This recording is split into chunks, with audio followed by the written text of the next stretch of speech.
everyone. Welcome back to It's Called Football. Well, the turnaround is very, very tight, so we're here already 24 hours after the last video to bring you a look ahead to match day 15 of the Premier League because we have a round of fixtures that takes place in midweek this time. A very common thing for December, but let's get straight into it.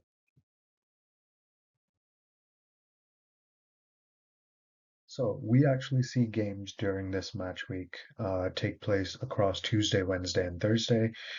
Tuesday is going to see two matches. Wolves take on Burnley, while Wolves' opponents from matchday 14, Arsenal, travel to Luton Town as well. Those are the only two matches taking place on Tuesday, but there is still a lot riding on both of them. Given that Burnley decimated Sheffield United at the weekend, they will be aiming and really hoping to go from strength to strength with another win here. But of course, Wolves at their home are a very, very difficult side to get the better of. Arsenal don't really have it much easier. Luton Town haven't accumulated too many points so far this season, but they did just pick up their first home win of their season against Crystal Palace a couple of match days ago. And it shouldn't be forgotten that they actually did manage to lead Liverpool when they hosted them and were quite unfortunate not to win that game. It was a last minute equalizer from Liverpool that rescued a draw for them at that time. So Arsenal should absolutely not be taking this game lightly. It's going to take a Herculean effort to try and win at Luton. Wednesday then sees some very interesting games. Brighton will take on Brentford in what I hope will be a bit of an open, fluid attacking game. Both sides have a lot of attacking talent. They have a decent defensive structure as well. It should be an interesting game. I'm looking forward to that one for sure. And then we see Crystal Palace and Bournemouth. Both teams drew on the weekend against different opponents, obviously. And now Palace have a chance to build on their point as they host Bournemouth. Bournemouth have been in decent form for the past couple of games as well, and they will be determined not to let that slip to a defeat in this match. Fulham and Nottingham Forest both lost by a goal. Fulham in arguably more heartbreaking circumstances, and they are looking to turn it around at home as well, welcoming the Nottingham Forest side that has lost their last two matches. Wednesday also sees a few more games, and here we see some of the more exciting ones. Sheffield United hosting Liverpool, honestly, on paper seems like a bit of a formality for Liverpool. Liverpool have been attacking so exceptionally well, probably the most dangerous attacking side in the Premier League right now, traveling to the worst defensive side right now in the Premier League, one of the weakest sides I think I've seen in recent memory in the league at all. But then the other two games on Wednesday are the ones that have regular viewers licking their lips. Aston Villa versus Manchester City. Man City currently sitting in third place, but not far off top spot. Aston Villa are sitting directly behind them in fourth place and will leapfrog Man City if they happen to win. Remember that Aston Villa currently are on something crazy like 13 games in a row that they have won at home. This is probably their toughest test in this run, and if they do win, that would send shockwaves through the league. And Wednesday's final match sees Manchester United versus Chelsea, two teams that used to be giants regularly season after season in the league, but more recently have kind of fallen away a little bit and are looking to hit their heights of years gone by. And Thursday sees the final two matches from matchday 15. Everton welcomes Newcastle to town. Everton are coming off the back of a good win, 1-0 away to Nottingham Forest. Newcastle coming off the back of their own 1-0 win at home to Manchester United, which should be something that delivers a good match this time. Everton will feel, hopefully for them, they'll feel a little bit better now after their points deduction, now that they've got more points on the board, and they have a chance of getting out of the relegation zone by the end of Thursday if Everton manages to win and Luton loses or draws, I think, to Arsenal. And Thursday's final match is a London derby as Tottenham Hotspur host West Ham. Spurs did just they just stopped the rot a little bit. They did have three defeats in a row, but then managed to stop that becoming four when they snatched a draw at Manchester City just yesterday, actually. West Ham, on the other hand, drew at home against Crystal Palace. They would have hoped to win that game, but now they have a tougher test away to Spurs.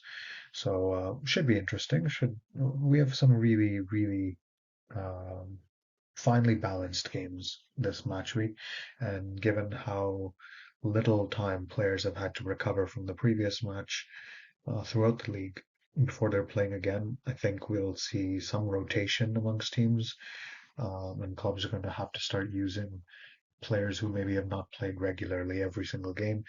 They might see a lot of minutes and some action in the games this time just to make sure their entire squad remains fresh. A reminder of how the league table looks after the end of matchday 14. Uh, Arsenal, the only side so far on 10 wins, leading the league still by 2 points against Liverpool, who are just ahead of Manchester City.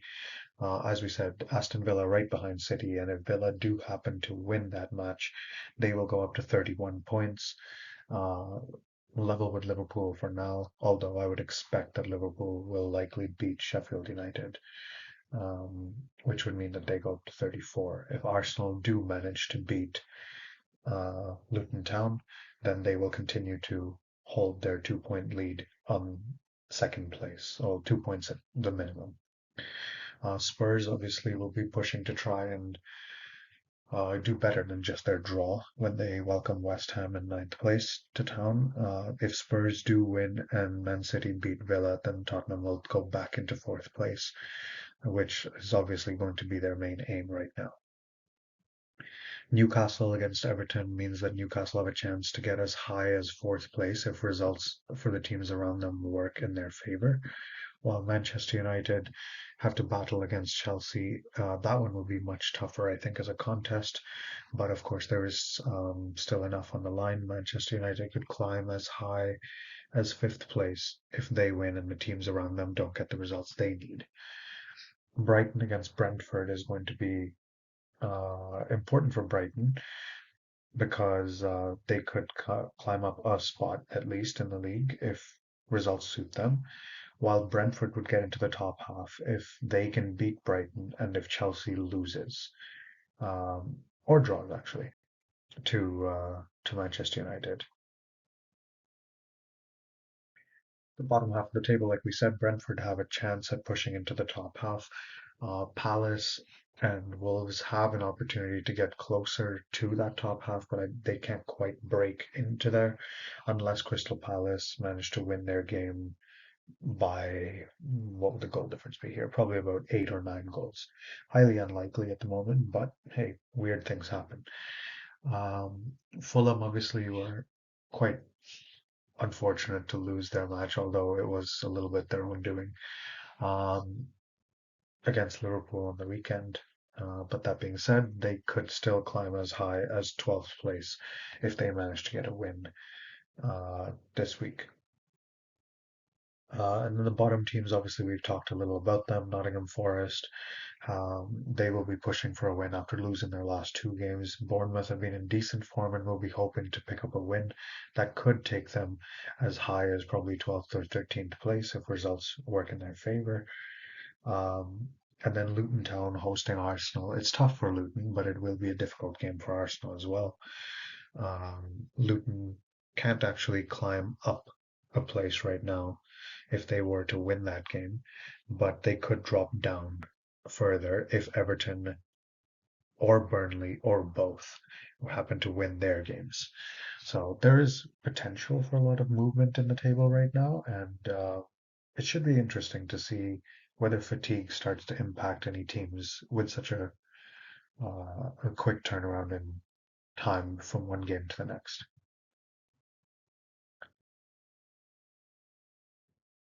So there's two featured matches that we recommend you tune in if you can. We understand obviously it's a work week and it's the middle of the week, so you may not be able to tune in for all of every single game or for any game for that matter.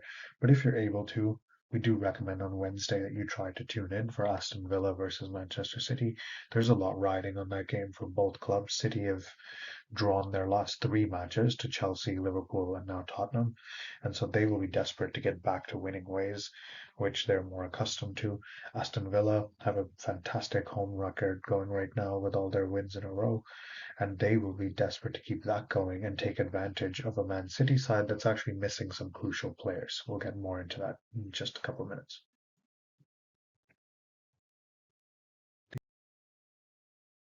The other featured match is also on Wednesday. Manchester United and Chelsea, two giants of the game that have fallen away in recent years, who, well, one giant and one club that bought their way up.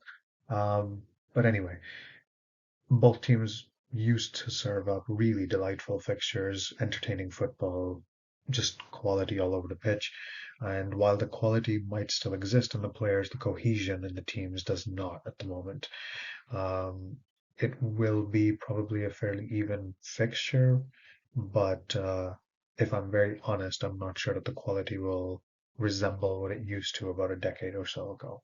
Still worth watching, I think, because there's enough riding on it for both teams, and it is a moment of pride for each of these to try and get a win over the other.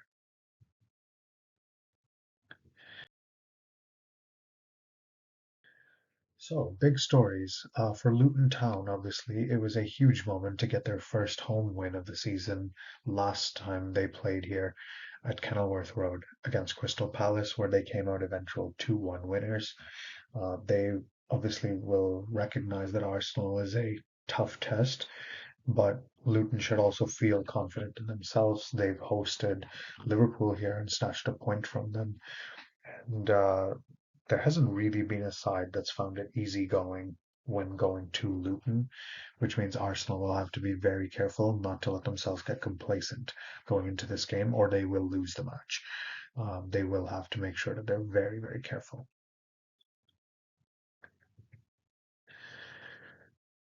The Fernandez matchup. We've got Bruno Fernandes for Manchester United, their star creator in midfield right now, versus Enzo Fernandez, Chelsea's record signing at the moment, who finally got his first and second goals for the club on the 31st attempt last week, or sorry, on the weekend against Brighton when Chelsea won 3-2. The two players will be crucial for their respective sides, and I think if one team does come out victorious over the other, it will be because one of these two players is influential towards that. Manchester City have a couple of problems going into this game against Aston Villa, which works into Villa's hands, and that is that two players key to City in different parts of their gameplay are unavailable for this match due to an accumulation of yellow cards. In the Premier League, if you manage to pick up five yellow cards on separate occasions, obviously in different matches, and you pick up those five within a certain time frame by a certain point of the season, then you have to serve a one match suspension. Unfortunately for Manchester City, their defensive midfielder Rodri received that fifth yellow card in their game against Tottenham. Now, for those of you that might remember from some weeks ago, Rodri received a straight red card in one of their matches and was suspended for 3 games then. City went on to lose all three. So this one does suit Villa because Rodri is the linchpin in that defensive midfield, the one that makes things tick. Um, And with him unavailable, it'll be interesting to see how Man City try to cope with that. The other player unavailable for City is Jack Grealish, the left wing uh, player who used to play for Aston Villa and was a big headline maker a couple of seasons ago when Jack Grealish moved from Aston Villa to Manchester City for £100 million. Was the most expensive British player at the time um, for a transfer fee that he commanded, but he also picked up his fifth yellow card of the season and means that he will not be able to feature against the club where he first broke through and became a household name. There are concerns that Jeremy Doku, the other left winger that Man City regularly play, may be out with a minor injury. We're not yet sure whether that's confirmed, but we'll find out more about that in the lead up to that game. So City do have some concerns to deal with, and Aston Villa will most likely be trying to prepare to attack these two areas now, where City are a little bit weaker.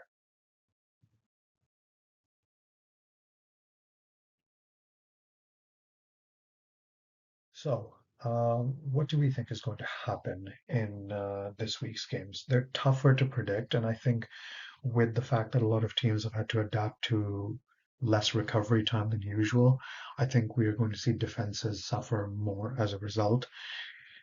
I'm predicting that we're going to see goals scored, but maybe not to the extent we saw in Matchday 14. Wolves and Burnley, I think Burnley will be buoyed and filled with a little more confidence, and so I do expect them to get a goal. But I think Wolves at home are just very, very strong, very tough to beat, resolute, and they've got the bit between their teeth. I think 3-1 to Wolves is going to be the outcome of that game. I expect Luton to give Arsenal a very tough match, and if Arsenal are not complacent, they should have the quality to win. Obviously, assuming that they pick the right players to combat what Luton will likely do to set up against Arsenal. I think Luton will probably score. That home crowd and support will spur them on, and they will get a goal. But if Arsenal go in with the right mentality, I think they have the quality to win this game. And I'm going to go with 2-1 to Arsenal. Brighton and Brentford is much more difficult to predict. It could be a landslide one way or the other, depending on how each side sets up and whether the players show up and play to the level they can. I think Brighton just about have the edge in this game, and at home, I'm going to tip them to just edge this one 2-1. Palace and Bournemouth, I think this is a game where both defenses are going to suffer a little more from the turnaround that we're facing. And I think both teams have decent attackers who are going to profit off that little bit of defensive fatigue. And so I do think Bournemouth at the moment are in better form. And so I'm tipping them to get the win here, but it will be, I think, by a 1 goal margin. I'm going 3-2 to Bournemouth. Fulham and Forest is different. Forest obviously will want to turn around their form after 2 defeats in a row. Fulham did beat Wolves in matchday 13, but it was a little bit lucky. And then they were probably unfortunate to lose so heartbreakingly against Liverpool, although you would expect Liverpool to beat Fulham. The way that contest went, though, made me have a little more hope maybe in Fulham and their ability. That being said, I think the two sides are going to go at each other and eventually cancel each other out in a 1-1 draw. Sheffield United and Liverpool, I think, is one that's fairly predictable on paper at the moment. Sheffield United lost 5-0 to Burnley at the weekend. Liverpool dismantled Fulham at times. They didn't play amazingly all game, but the goals they scored were pure, pure quality. And I think if they pull out anything like that again in their attack, Sheffield United won't be able to live with them. I'm going for a fairly routine 3-0 Liverpool win. Villa and Man City is tough. I think Villa at home are a side who are almost guaranteed to score at the moment, whoever they're hosting. But I think Man City have the quality, and at the moment they're angry with how their game ended against Tottenham. Generally, when City are angry, they take it out on whoever their next opponent is. I still think Man City have defensive troubles, but I think I'm going to go with 4-2 to Man City in this one. I'm going to stick my neck out for a high scoring but ultimately comfortable City win. Manchester United and Chelsea, this one is, I don't know what could happen in this one, to be honest with you. It could be 2-0 to either side.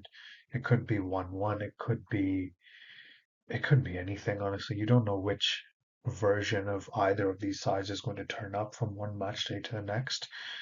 At the moment, I almost think Chelsea is the slightly more informed team, and they perhaps are a little bit on the up in terms of the confidence their players have and the results they've been getting.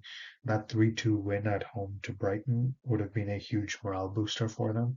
And I'm actually going to say Chelsea to win this 2-1. Everton and Newcastle is a little bit more predictable.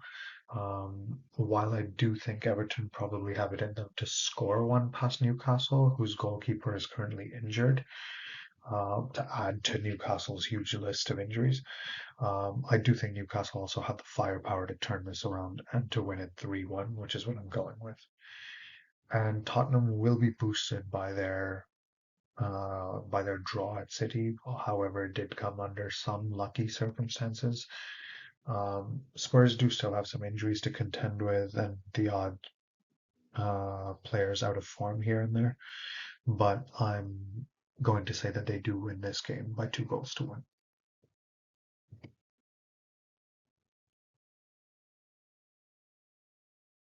That is where we're going to leave you for today. We've got obviously 3 days now coming up with Premier League football, and then once those games are over, we will be back with a recap of everything in Matchday 15 in case you missed it because you're too dedicated to the job and not enough to football. And if that is the case, come on now, figure it out. But realistically, obviously, we understand that you may not be able to tune into everything, so we will be back with a recap after match day 15 is complete. So in the meantime, take care. Please drop a like on the video, subscribe to the channel if you are enjoying our videos, and see you soon. Remember, it's called football.